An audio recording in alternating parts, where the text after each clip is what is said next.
I want you to finish this statement. This is the biggest Bears game on Saturday since when?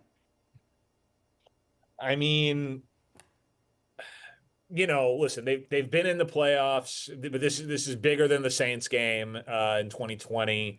The 12-win team that lost to Philly in the double doink game, that team was carried by their defense. You didn't totally know about the quarterback. We loved Nagy at the time. I liked their chances if they would have gotten the Rams later on in the playoffs, but so certainly since the double doink game, and arguably I would say since the NFC title game at the 2010 season. So, I'm not the best historian when it comes to those sort of things, but I think just like given that it's the Packers and given that you believe so fully in the coach and the quarterback, like this feels like the first of hopefully many, many, many big games that they're a part of. So it almost feels like the beginning of the next chapter, whereas those other things felt like moments in time. Hey, no matter what happened on Sunday, I know you believe for sure in the quarterback. I heard you and Mark Grody going at it last week on the score. Grody did not want to give out that 10-year deal to Caleb Williams, and you're like, let's do it now, right now. Yeah, I mean, listen, that was a silly sports radio hypothetical. Caleb would not sign a 10-year deal right now. But I guarantee you the Bears would. If you could get him at a 10-year market rate right now. Like Caleb with Ben Johnson has just gotten much better as the year has gone on. He's cut the sack rate, in half. He's shown the clutchness, the fourth quarter, the teammates believing in him, the high degree of difficulty throws. Like I really believe that over an offseason where he's not learning a new system, and he can work on the finer points of his game and the finer points of the offense, that he's going to take off and take a huge leap in terms of efficiency in year 3. But that's for the future, man. Like right now, can you take advantage of the Packers' bad defense? Like, can you win? How we feel about this season if it's a wildly successful year but lose to the Packers? Like, there's so much time for big picture stuff. Like, Lou, I texted you this morning, like, I bought the plane tickets, man. I'm coming in. And then since we last texted, I just like couldn't even wait on like getting the hookup or anything. Like I spent too much. I got really good seats. I love it. For this game. Like I was just like, you know what? Screw it. Like I'm happy to pay this amount of money. Treat yourself. Like I gotta be there, and so I'm gonna be in a primo location for this game, flying in. So the Bears will be, Ben Johnson will be watching, but I'm gonna be right over their shoulder, right behind the Bears bench, keeping an eye on things. I'm telling you what, I'm going to do our pregame show, Bears Game Day Live. There's going to be a huge gap between kickoff and the end of Bears Game Day Live.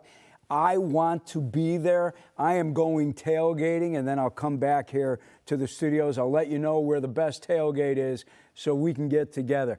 Let's get together. But I just for the record, if you guys want me to do anything, it has to be pregame because I know you'll be responsible while tailgating. I will be having cocktails. I want you to have cocktails on me. Hey, Bears ended the season the way they started. They lost 2 games in a row.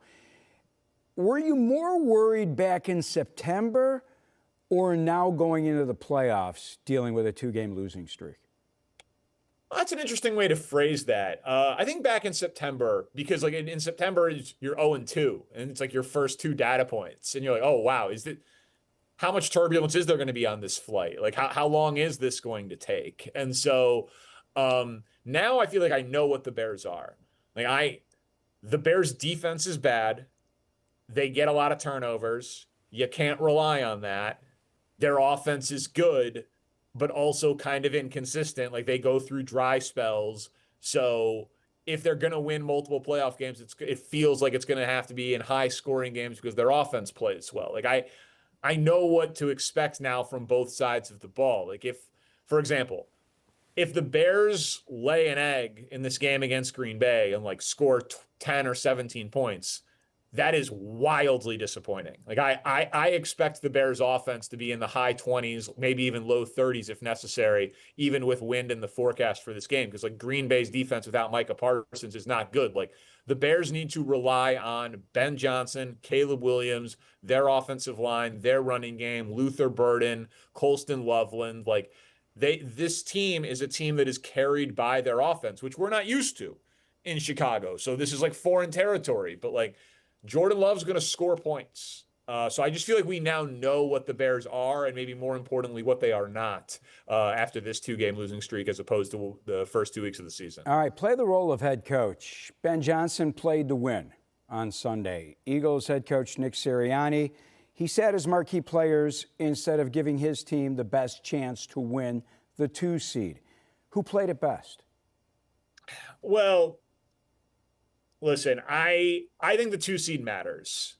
I think guaranteeing that you host 2 playoff game matters. I think the shot at hosting in the NFC Championship game if Sam Darnold lays an egg matters. So like I'm really glad the Bears got the 2 seed, and I was fully an advocate of them going for the 2 seed because I thought that it mattered. Now playing your starters and losing is obviously a bad look. Like that's not what you want to do. So I think Ben Johnson played it correctly. The only thing I would say is, and if I could talk to him like off the record about it, I'd be like, you said to Aaron Andrews apparently it was a simple game plan. Like, why do the simple game plan but play the starters? Like that feels like splitting the baby a little bit. Like you either play to win and go all out for the 2 seed, or you hold, if you're going to hold back on the game plan, I think you hold back your starters. So like that mixed messaging confused me a bit. I loved the camera catching him saying he should have gone for it. Yeah. Because I thought that was borderline on a 4th and 5, frankly. But again, like go down with your offense as opposed to your defense if you're Ben Johnson. So I thought there were moments that he could have learned from in that game. And then Sirianni, they're the champs. So they're just like, we want to go in healthy, and we're not the 1 seed. We're not going to get a bye, so we'll take the bye there. So I actually thought both teams approached it perfectly reasonably. The Bears one just kind of looks bad because they back into it with a loss. Danny, how about this incredible stat? I don't know if you saw it in the Chicago Tribune. Brad Biggs had it in his 10 thoughts, but the 11 starting quarterbacks in the playoffs with postseason experience have a combined total of 7 road playoff victories, and the Steelers' Aaron Rodgers owns 5 of those 7 wins, meaning the 10 quarterbacks with playoff experience not named Aaron Rodgers are 2-21 in road playoff games. Yeah, it's another thing to point to how wide open it is. And I know Matt Stafford only has 1 road playoff win, but like when I watch Matt Stafford, I don't think that Matt Stafford's intimidated by going on the road. Like I think that that's more happenstance, right? Like he could have won that game in Philly last year, the divisional round. That was the closest that Philly played their entire playoffs last year. If that was a 62-minute game, they win.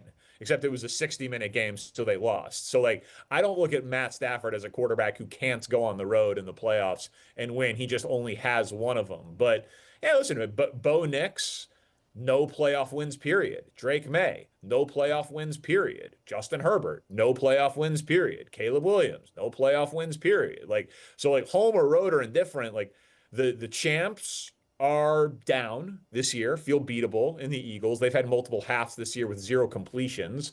The Chiefs aren't even in it. The preseason favorite Ravens aren't in it. Preseason top 5 team, the Lions aren't in it.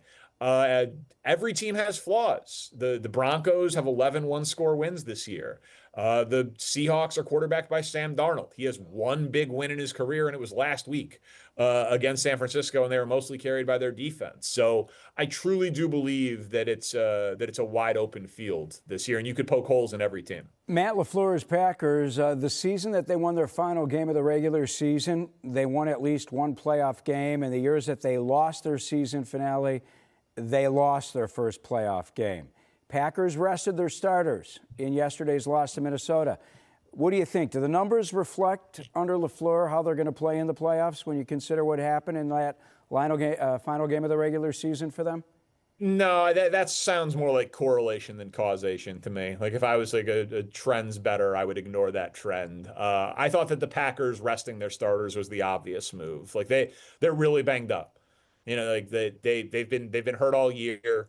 Obviously, the Micah injury headlines it, but Zach Tom, their right tackle, is another big one for them. They've had wide receiver injuries this year. Like they couldn't win the division, they couldn't get a bye, they couldn't host a playoff game. So they obviously know that they can beat the Bears, right? Beat them once, easily could have beat them the second time. So they're a favorite against Chicago. Plenty of no worry about it being a short week. Both these coaching staffs could play this game tomorrow in terms of game planning it because they're so familiar with each other. So I think the Packers were just totally comfortable with playing the Bears and prioritize rest in that spot. So, listen, the Packers have an edge.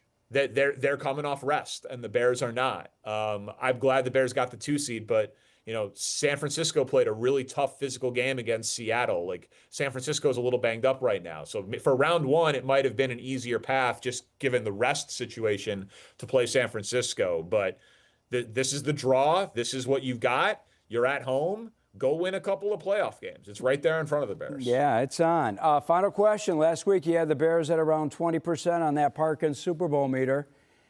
Where are you headed? Yeah, listen, to make it about the same. I don't love the defense, but now that I'm going to be there, Lou, I just can't see them losing. Touchdown! Honestly, if I'm going to be in the house and I'm going to pay for plane tickets and tickets to the game and take time away from my family and cash in those marital chips to have my wife watch the 2 boys for the weekend, this is now it's like Jake and Elwood. Like we're on a mission from God here. This is now a matter of principle and destiny. And when Caleb sees where I'm sitting and how close I'm going to be, he's not going to let me down. I've backed him too publicly for too long for him not to have a great game. So the Bears will take care of business on Saturday against the Packers. I can't believe it's Saturday, by the way. I know it's airing here on Fox 32 locally, so that's great for all of you. But my God, Saturday night? I'm shocked. I mean, could it be any better? Come on, man. 7 o'clock, Saturday night. This entire city will be lathered up. Forget about just the tailgaters and yourself. The whole darn city. Listen, it's great. It's great for bars. It's great for the tailgate scene. I'm just as a media guy, I'm a little surprised that we're not Sunday primetime. But it's fine. It's fine. We gotta just make the statement on Saturday and then get extra rest before the divisional round of the playoffs. Yeah, we'll go prime time for the divisional round and that's right. The NFC Championship and the Super Bowl. Danny, great to talk to you. Safe travels here to Chicago. I can't wait to see you. Yeah, I'll see you Saturday, Luke. Bear down.